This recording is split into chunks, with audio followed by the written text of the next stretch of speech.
Assalamualaikum warahmatullahi wabarakatuh. Jumpa kembali di channel Guru Cerdas. Pada kesempatan ini kita akan membahas bagaimana tata cara pengajuan NUPTK atau nomor unik pendidik dan tenaga kependidikan. Jadi sebelumnya kita akan mencari tahu dulu apa sih yang dimaksud dengan PTK. Jadi PTK itu adalah nomor induk bagi seorang guru atau tenaga kependidikan. NUPTK diberikan kepada seluruh guru dan tenaga kependidikan baik PNS maupun non-PNS yang memenuhi persyaratan dan ketentuan sesuai dengan Surat Direktur Jenderal GTK sebagai nomor identitas yang resmi untuk keperluan identifikasi dalam berbagai pelaksanaan program dan kegiatan yang berkaitan dengan pendidikan dalam rangka peningkatan mutu guru dan tenaga kependidikan.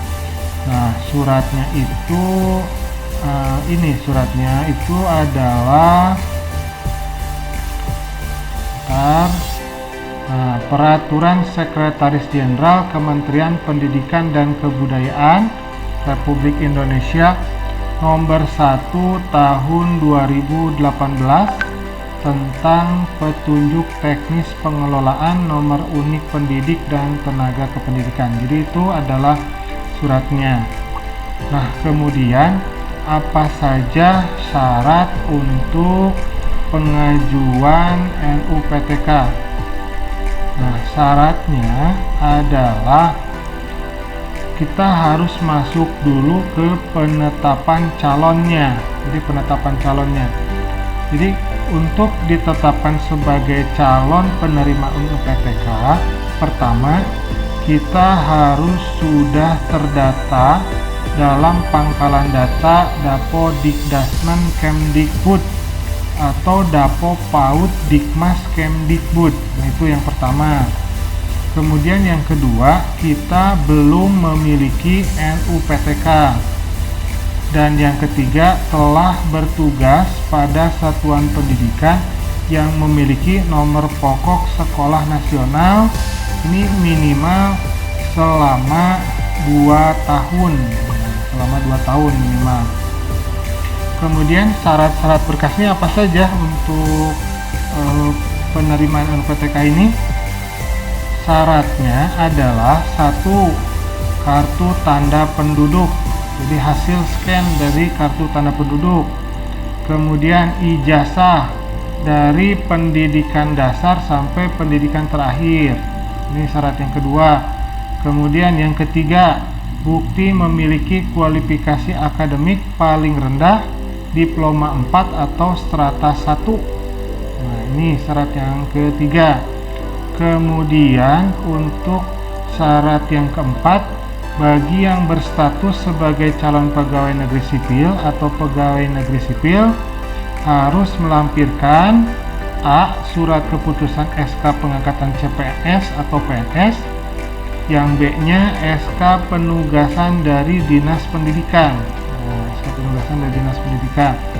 Kemudian surat keputusan pengangkatan dari Kepala Dinas Pendidikan bagi yang berstatus bukan PNS yang bertugas pada satuan pendidikan yang diselenggarakan oleh pemerintah daerah. Itu syarat yang kelima. Kemudian syarat yang terakhir, telah bertugas paling sedikit 2 tahun secara terus-menerus bagi yang berstatus bukan PNS pada satuan pendidikan yang diselenggarakan oleh masyarakat yang dibuktikan melalui surat keputusan pengangkatan dari ketua yayasan. Jadi kalau guru di sekolah swasta itu suratnya itu bukan dari kepala dinas pendidikan, tetapi dari kepala yayasan di mana sekolah tersebut bernaung. Kemudian kita akan masuk ke prosedurnya. Untuk prosedur pengajuan NUPTK, jadi Bapak dan Ibu harus masuk dulu ke sini. Nah, ini sso.data.kemdikbud.go.id /login appkey. Nah, ini ikuti saja yang ini, atau bisa juga di Perpal PTK, bisa juga masuk di sini, Perpal PTK data.kemdikbud.go.id. Nah, di sini Perpal ptk.data.kemdikbud.go.id. Jadi caranya masuk dulu ke sini, Perpal ptk.data.kemdikbud.go.id. Itu cara untuk pengajuan NUPTK. Kemudian nanti dia akan masuk ke situsnya Kemdikbud Login, namanya Kemdikbud Login.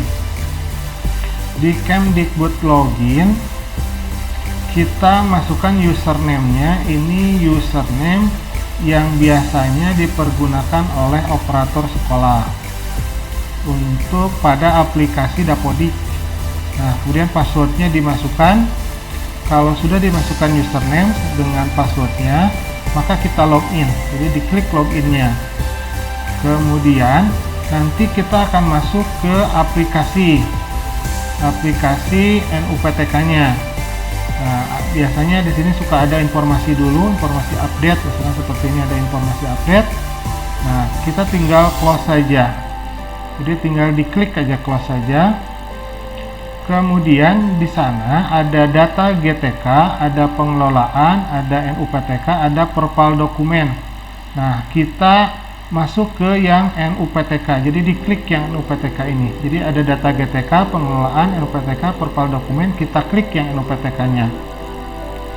Setelah itu, ini ada status penerimaan NUPTK. Kita cek. Nah, ini hasilnya. Nah, hasilnya ini status penerimaan NUPTK. Ini hasilnya seperti ini. Jadi kita bisa melihat di sini. Contoh misalkan di sini ada 1, 2, 3. Nah, ternyata ini approve dinasnya ditolak.